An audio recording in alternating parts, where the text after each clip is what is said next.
자,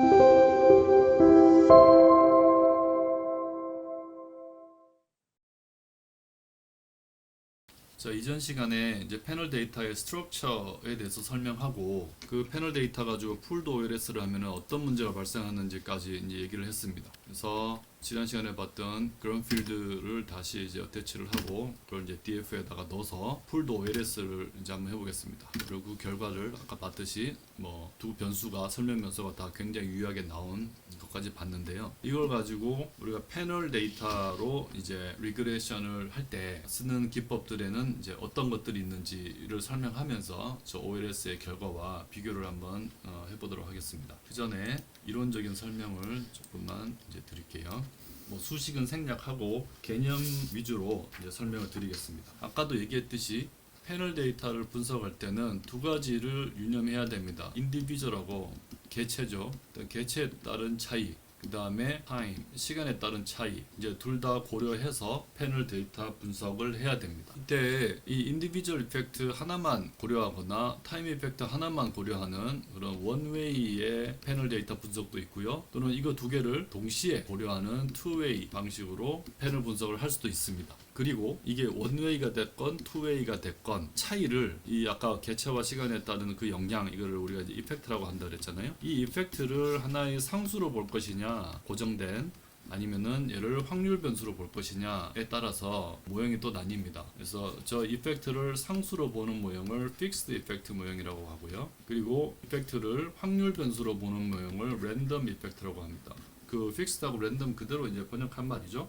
이 말은 예를 들어서 개체를 기준으로 이제 설명을 한번 드려보면 이 패널 데이터 안에 수많은 개체들이 이렇게 막 들어가서 이렇게 시계열적으로 조사가 돼 있습니다. 이때 이 개체에 따라 차이가 막 이제 전체 평균값에 비해서 차이가 막 존재하는데 그 차이가 확률 분포한다라고 보는 게 확률 효과 모형입니다. 그러니까 개체 간의 차이, 그러니까 저 이펙트라는 게 전체적으로 보면은 평균은 0이고 그 다음에 이제 분산은 항상 그 일정하고 그러면서 서로 이제 독립된 그 IID 가정을 충족하는 이런 분포를 가지는 랜덤 베리어블이다. 이펙트라는 것이 이렇게 가정하고 들어가는 게 확률 효과 모형이고요.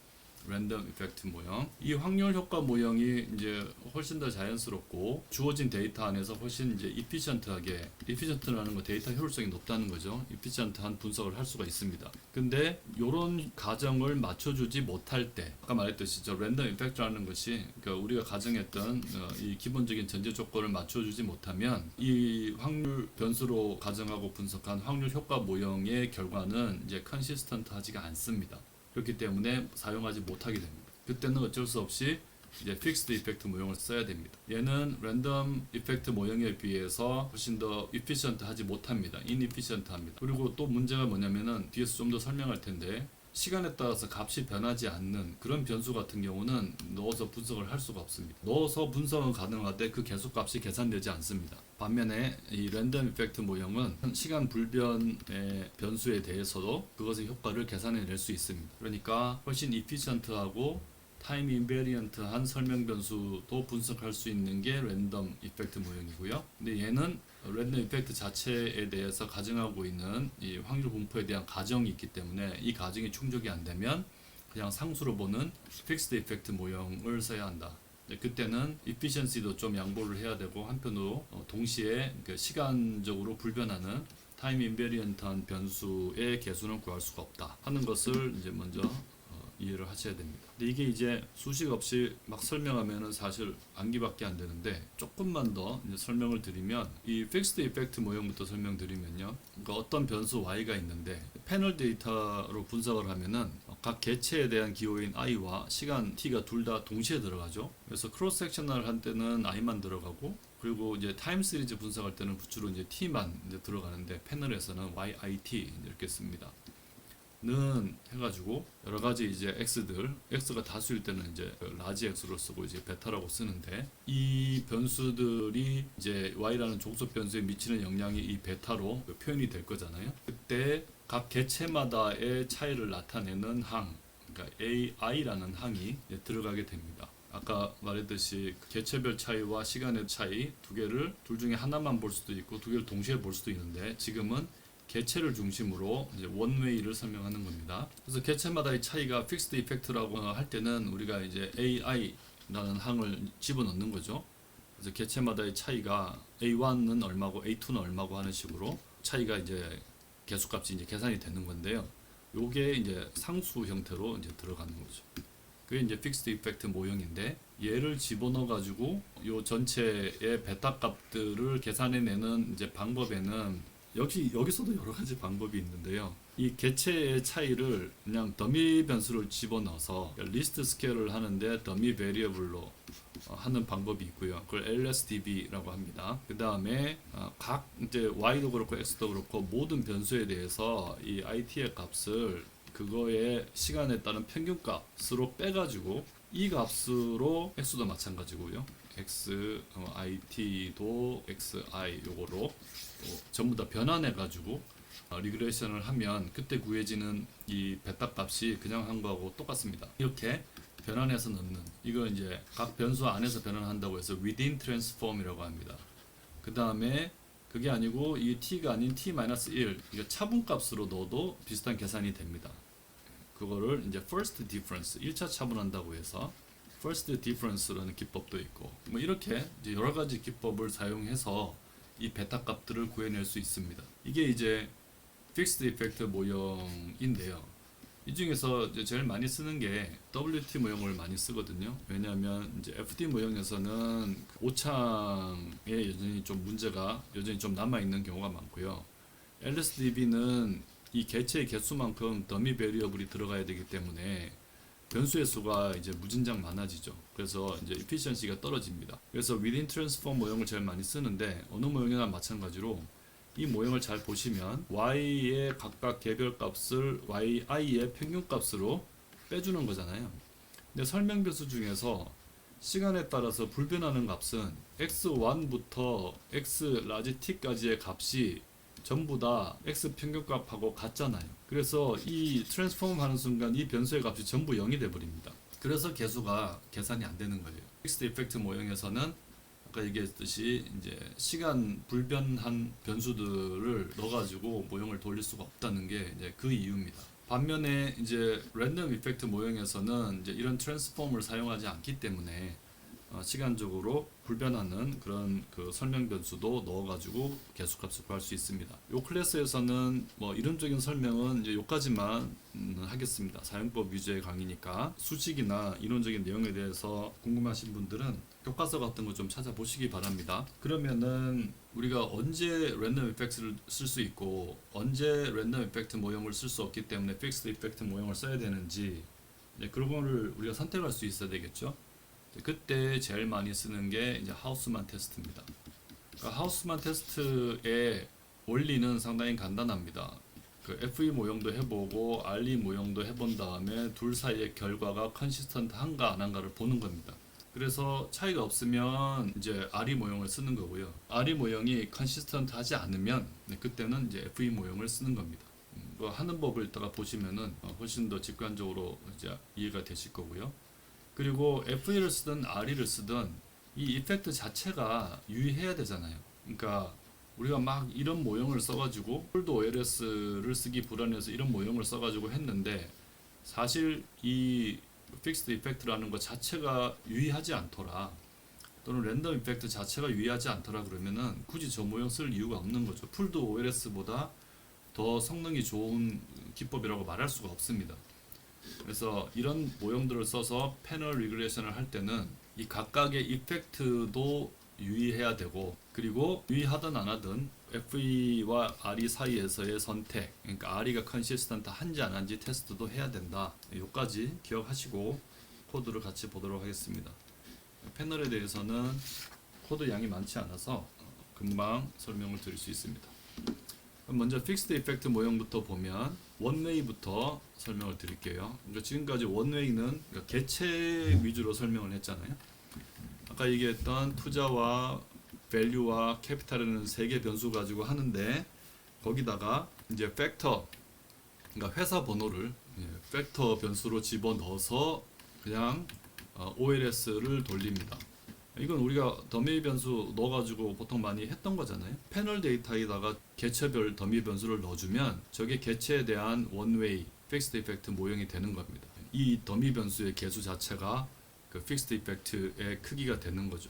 이거는 원웨이 중에서도 개체를 기준으로 한 거죠. 저걸 해서 이렇게 돌려보면 이제 각 회사마다 픽스드 이펙트가 얼마나 나오는지가 이렇게 쭉 나오는데, 사실 우리의 주된 관심은 회사마다의 픽스드 이펙트가 얼마인지 그 개별적인 크기가 관심 있는 게 아니고 얘들을 이렇게 통제해 놨을 때 밸류와 캐피탈의 영향이 얼마나 되는지 보는 게 목적인 거죠. 이게 이제 LSDB입니다. 그리고 그거를 여기서는 지금 상수항을 살려놨는데 그게 이제 1번 펌의 값이거든요. 똑같은 거를 그냥 벡터를 다 넣고 상수항 없이 이렇게 돌릴 수도 있습니다. 그러면은 상수항이 없는 대신에 첫 번째 펌의 값이 그 상수항의 값이 됩니다. 그러니까 상수항은 넣어도 되고 안 넣어도 됩니다. 해석만 맞춰서 할 줄 알면 됩니다. 똑같은 원웨이인데 이번에는 개체 효과가 아니고 타임 이펙트를 보고 싶다. 그러면은 그 팩터에다가 시간 변수를 넣으면 됩니다. 이번에는 시간에 따른 효과를 통제시키고 난 결과를 이제 볼 수가 있는 거죠. 또는 뭐 두 개를 다 넣어서 하고 싶다. 그때는 이제 두 개를 다 넣어도 됩니다. 그때도 LSDB로 두 개를 다 넣을 수도 있습니다. 그러니까 팩터 펌, 팩터 이어 다 넣을 수 있습니다. 근데 여러분들이 지금 보시다시피 팩터 변수가 들어가면서 지금 설명 변수 값이 막 많아지잖아요. 그러면은 이제 자유도가 계속 낮아지기 때문에 보통은 저렇게 LSDB를 쓰지 않고 이제 within transform을 많이 씁니다. 그때는 PLM이라는 함수를 쓰고 아규먼트에다가 모델을 within으로 정해주면 됩니다. 그리고 인덱스는 이제 인디비주얼이 뭐고 타임이 뭔지 변수명을 적어주고 돌리면은 얘가 within transform 한 결과를 이렇게 보여줍니다. 그래서 within transform 하면은 이제 그런 더미 변수들이 이제 하나도 없죠.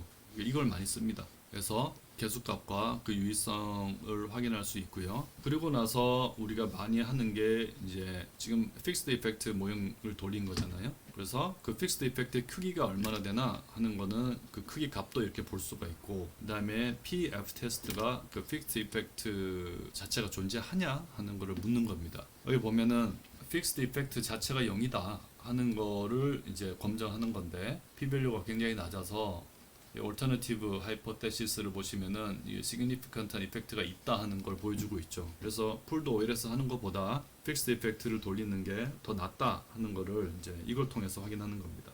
그리고 within transform 말고 이제 first difference 하고 싶으면은 이제 모델에 FD라고 해주면 됩니다. 똑같이 뭐 거의 비슷한 결과를 볼 수가 있습니다. 그 중에서 within transform 한 거를 우리가 FE라는 결과에다가 집어넣고 이제 랜덤 이펙트로 한번 넘어가 볼게요. 똑같이 이제 랜덤 이펙트를 돌리고 싶으면 그 안에다가 모델에다가 그냥 랜덤이라고 이제 써주면 됩니다. 그리고 결과를 보면 크게 다르지 않은 이제 결과가 나오긴 했는데요. 근데 이제 이때 이제 확률 효과가 있는지 없는지 그거를 이제 알고 싶을 때는 이제 그 풀드 OLS 한 거하고 이제 비교를 해서 확률 효과를 이제 검증을 합니다. 그래서 우리가 PLP라는 변수 안에다가 역시 인디비주얼의 이펙트를 가지고 모델은 이제 풀링한 걸로 돌려달라. 그래서 한번 돌린 다음에 그걸 이제 PLM 테스트라고 해서 저 인디비주얼을 검증을 해보면 여기서 이제 시그니피컨트한 이펙트가 있는지 없는지를 검증해 줍니다. 여기서도 시그니피컨트한 확률 효과가 이제 있다는 걸로 지금 보여주고 있습니다. 그러면은 저 FE와 RE 중에서 어떤 걸 선택할 거냐 할 때는 하우스만 테스트 한다 그랬죠.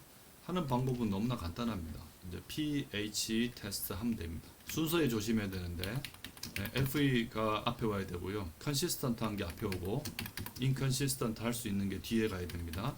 그렇게 해서 이제 테스트를 해보면 이제 얼터너티브 하이포테시스가 원 모델은 인컨시스턴트 하다입니다. 그러니까 귀무가설이 둘 다 컨시스턴트 하다는 거죠. 근데 그거를 기각시키지 못했습니다. 그러니까 RE 모형을 써도 된다는 거죠. 그래서 랜덤 이펙트 모형으로 선택해서 이 데이터에 대해서는 분석을 하면 되겠습니다. 그 투웨이는 아까 말했듯이 그 인디비주얼하고 타임하고 둘 다 이렇게 팩터로 집어넣어도 됩니다. 데이터가 엄청 많으면 그래서 뭐 자유도 문제가 없으면은 뭐 이렇게 넣어서 이제 해도 됩니다. 근데 이렇게 하는 경우는 사실 별로 없고요. 투웨이를 하더라도 뭐 within transform으로 해서 투웨이스로 이제 이펙트를 이제 줘가지고 뭐 한다든지 그런 방법을 더 많이 씁니다. 그리고 실제로는 또 투웨이로 하는 경우 자체가 그렇게 많지 않습니다. 보통 이제 인디비주얼을 기준으로 원웨이 분석을 하는 경우가 더 이제 흔하죠. 두 가지 투웨이로 이제 시간에 따른 차이 이펙트가 이제 상당히 크게 존재할 거다라고 예상이 될 때, 이제 그럴 때 이제 투웨이도 한번 해보고 원웨이와 비교하고 뭐 그런 용도로 이제 많이 합니다. 랜덤 이펙트에 대해서도 투웨이로 동일한 방법으로 할 수 있습니다. 뭐 결과에 대한 해석은 뭐 굳이 하지 않겠습니다. 이게 패널 데이터로 리그레이션을 하는 이제 기본적인 방법에 대한 간단한 설명입니다. 여기서도 패널 데이터 안에서도 뭔가 이분산에 대응하고 그 다음에 오토 코릴레이션에 대응하고 또는 뭐 여러 가지 내생성의 문제라든지 이런 데 대응하고 해야 되는 이슈들이 많이 발생합니다. 그런 거에 대해서는 좀 더 고급 과정에서 다루도록 하겠습니다. 자, 지금까지 우리 이코노메트릭스 1번 안에 있는 4개 모듈에 대한 이제 설명을 다 마쳤습니다. 이코노메트릭스 1번은 이제 데이터를 다루는 가장 기본적인 방법에서부터 기초적인 회귀 분석하는 것까지 한번 살펴봤는데요. 1은 이제 R을 사용하는 법, 어떻게 시작하고 데이터를 어떻게 가져오고 뭐 하는지 그런 설명을 이제 간단하게 드렸고, 그 두 번째 모듈에서는 이제 데이터의 종류에는 어떤 게 있고 그걸 어떻게 가공하는지 좀 기술적인 문제들을 설명드렸고요. 그다음에 세 번째 모듈에서는 검정이란 무엇인지를 이제 확률 분포와 함께 설명드렸고, 그 중에서 아주 간단한 검정 그리고 고급도 조금 더 발전된 콜레이션 애널리시스나 아노바 같은 거 설명드렸고, 그리고 이제 비모스 검정에 대해서도 기본적인 개념 설명드렸습니다. 그리고 이제 우리 이코노메트릭스에서 가장 핵심이 되는 리그레이션에 대해서는 데이터의 특성에 따라서 크로스 섹셔널한 경우는 어떻게 하고 타임 시리즈한 경우는 어떻게 하고, 그리고 오늘 살펴본 것처럼 이제 패널 데이터 갖고는 어떻게 한다 하는 것을 가장 기본적인 내용 위주로 해서 설명을 드렸습니다. 지금까지 설명드린 내용을 잘 숙지하시고요. 중요한 건 자기 손으로 해보면서 훈련을 해야 됩니다. 그러니까 이해도 중요하지만 트레이닝이 통계에서는 굉장히 중요하거든요. 그래서 이코노메트릭스 첫 번째 모듈을 잘 마스터하시고 나중에 이어질 이코노메트릭스 2에도 잘 따라오시기 바랍니다. 그동안 수고 많으셨습니다.